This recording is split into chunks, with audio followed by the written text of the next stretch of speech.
শ্রীলঙ্কা ভ্রমণের আজ ৮ম দিন আর আমরা আছি ক্যান্ডিতে। অবশ্য একটু পরেই আমরা ক্যান্ডি ছেড়ে যাব, আমাদের গাড়ি চলে এসছে। আর আমাদের নেক্সট গন্তব্য হচ্ছে এলা। তাই শেষবারের মতো আর একটু ভিডিও করে নিলাম আমরা যেখানে ছিলাম, যে হোটেলে ছিলাম।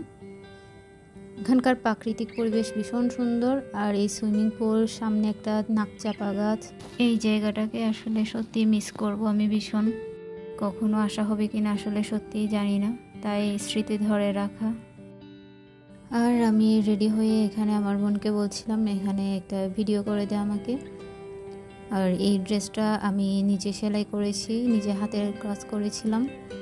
এটা শ্রীলঙ্কায় যাওয়ার আগে আমি খুব তাড়াহুড়া করে করেছিলাম।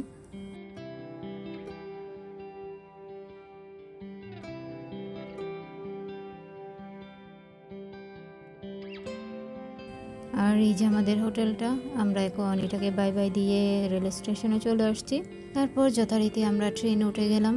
আর ট্রেনে আমাদের সামনে যে ভদ্রলোক বসেছিলেন তিনি এভাবে ওনার মোবাইল চার্জ দিয়ে এভাবে উনি হাঁটছিল পুরো ট্রেনিং, মানে বগিটাতে। তার কোনো ভয় নেই মোবাইল কেউ নিয়ে যাবে বা কেউ লুকিয়ে ফেলবে, সে তার মতোই আছে, মোবাইলটা এভাবে জানলার পাশে রেখে। কারণ তিনি জানেন তার দেশ সেফ, এখানে চুরি হওয়ার সম্ভাবনা খুবই কম। আর আমরা এলা যাওয়ার পথে প্রাকৃতিক সৌন্দর্য দেখে দেখে যাচ্ছিলাম। ক্যান্ডি থেকে এলা যেতে আমাদের প্রায় ৮ ঘন্টার মতো সময় লাগবে। আর ট্রেন যখন এই টানেলের মধ্যে ঢুকে তখন ওখানকার কিছু লোকাল মানুষ, তারা সম্ভবত তামিল, তারা ভীষণ চিৎকার করে, উলু জাতীয় একটা ধ্বনি দিয়ে ভীষণ চিৎকার করে। এবং পুরো ট্রেনে এবং পুরো এই ৮ ঘন্টার জার্নিতে তারা আমাদেরকে সঙ্গই দিয়েছে বলা যায়। তারা অনেক সুন্দর করে করে বিভিন্ন বাদ্যযন্ত্র বাজিয়ে গান গেয়ে গিয়ে যাচ্ছিল। পাহাড়ি রাস্তায় ট্রেনের এই এঁকে বেঁকে চলার দৃশ্যটা ভীষণ সুন্দর। আমাদের চট্টগ্রামে কখন এরকম একটা রেল ব্যবস্থা হবে, আসলে আমি সবসময় সেটাই ভাবি। ক্যান্ডি থেকে এলা যাওয়ার পথে আমরা প্রাকৃতিক সৌন্দর্য উপভোগ করতে করতে যাচ্ছিলাম। এখানে কি নেই, পাহাড়, ঝর্ণা, বিভিন্ন গাছপালা, চা বাগান, ভীষণ সুন্দর জায়গা। আর এই ট্রেনটাতে সম্ভবত ডান সাইডে বসলেই সুন্দর ভিউ দেখা যায়, তবে আমরা বসছিলাম বাঁ দিকের সিটটাতে। এখানে অবশ্য বাঁ দিক ডান দিক কোনো সমস্যা নেই, আপনার ইচ্ছে হলে আপনি ডান দিকে গিয়েও দাঁড়াতে পারবেন, অনেক সময় সিট খালি থাকলে ওখানেও বসতে পারবেন, কোনো সমস্যা নেই।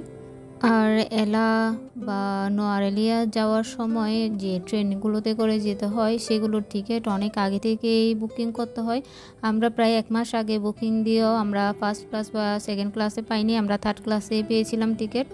আর এখানে first class, second class, third class বলে কোনো কথা নেই, পুরো ট্রেনে প্রায় সবগুলোই ট্যুরিস্ট, এখানে লোকাল মানুষ খুবই কম। এই ট্রেনের টিকিটগুলো ঠিকমতো আমরা ম্যানেজ করতে পারছিলাম না, তাই আমাদের পুরো ট্যুর প্ল্যানটা আবার নতুনভাবে সাজানো হয়েছিল। মানে 2 দিন থাকার কথা ছিল, সেখানে 3 দিন, আর যেখানে 2 দিন থাকার কথা ছিল সেখানে 1 দিন থাকবো, এরকমভাবে আবার নতুনভাবে ট্যুর প্ল্যানটা সাজানো হয়েছিল। প্রাকৃতিক সৌন্দর্য দেখতে দেখতে কখন যে আমরা ঘুমিয়ে গিয়েছিলাম আসলে নিজেরাই বুঝতে পারিনি, হয়তো অনেকক্ষণই ঘুমিয়েছিলাম। আর এই যে ইনি এখনও ঘুমাচ্ছে, একটু করে ভিডিও নিলাম, নিলে আবার বিশ্বাস করবে না, বলবে জানা আমি ঘুমাইনি। আসলে অনেকটা সকালে উঠে রেডি হয়ে ট্রেন স্টেশনে গিয়েছিলাম। আর এই যে এইগুলো হলো সেই দলটা যারা পুরো জার্নিটায় মাতিয়ে রেখেছিল গান করে, বিভিন্ন বাদ্যযন্ত্র বাজিয়ে। আর এই যাত্রায় আমরা অনেকগুলো ওয়াটারফল দেখেছি। আর চা বাগান তো সারি সারি চা বাগান আছেই, মাঝে মাঝে ভীষণ সুন্দর সুন্দর কিছু জায়গা চোখে পড়ছিল। এই তো দীর্ঘ একটা ট্রেন ভ্রমণ আমাদের ফার্স্ট টাইম আসলে, কিন্তু সত্যি কথা বলতে আমাদের একটুও বিরক্ত লাগছিল না, বরং আমরা ভীষণ উপভোগ করছিলাম। কারণ এত সুন্দর সুন্দর জায়গা দেখলে কারই বা বিরক্ত লাগবে।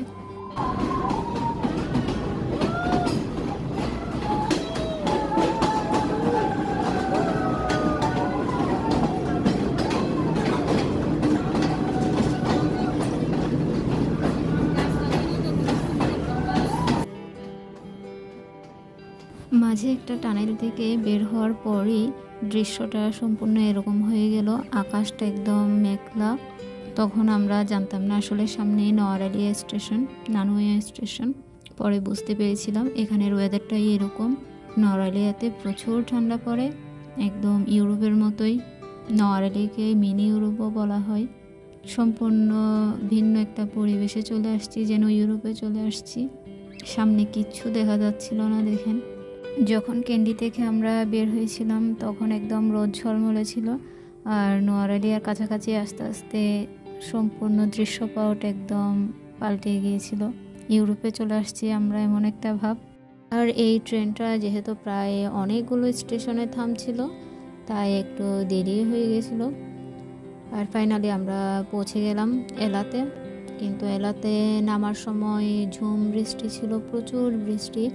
কোনো একটা গাড়িও যেতে চাচ্ছিল না, আর যেটা যেতে যাচ্ছে সেটা অনেক বেশি ভাড়া খুঁজছিল।